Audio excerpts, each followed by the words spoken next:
Le 13 septembre 1177, un petit pâtre de Vivarais gardait aux champs les quelques brebis qui composaient toute la fortune de sa mère lorsque Dieu daigna lui parler. « Laisse ton troupeau et va me construire un pont sur le Rhône, » lui dit-il.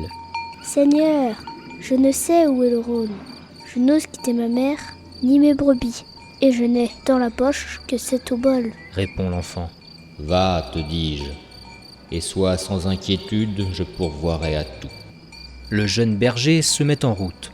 Un ange, sous la figure d'un pèlerin, lui sert de guide. Ils se dirigent ensemble vers le Rhône. À la vue du fleuve, Bénézet exprime de nouveau ses craintes naïves.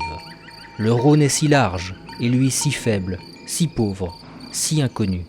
Son céleste compagnon l'encourage, lui promet le secours de Dieu et le laisse en face d'Avignon. Un bateau se trouve sur la rive. Bénézet demande le passage au nom de la Vierge Marie. Le batelier, qui était un juif, se moque de la Vierge et de lui, et consent à peine de prendre le jeune étranger pour ses 3 dernières oboles. Arrivé dans la ville, Bénézet apprend que le peuple est réuni à Notre-Dame-des-Dons. Il y court.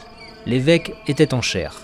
L'enfant l'interrompt hardiment et crie que Dieu l'envoie pour bâtir un pont sur le Rhône. Le pontife ordonne que l'on mène ce pauvre fou au viguier.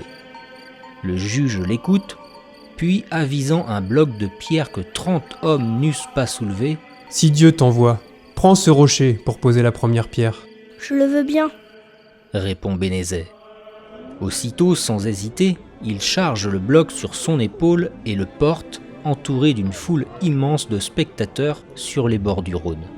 Alors on crie au miracle, et tout le monde veut contribuer à une entreprise que Dieu patronne visiblement.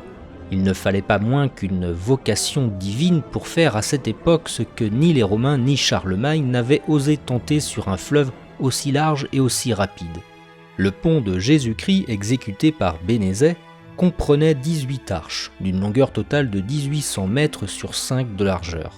Le petit architecte du bon Dieu mourut le 14 avril 1184 avant d'avoir terminé son œuvre.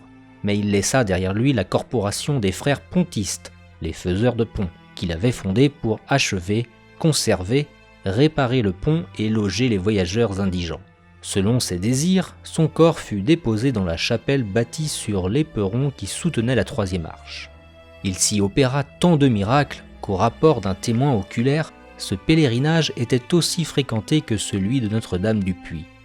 Le pont de Bénézet n'existe plus depuis 2 siècles qu'à l'état de ruine gigantesque rongée par les flots.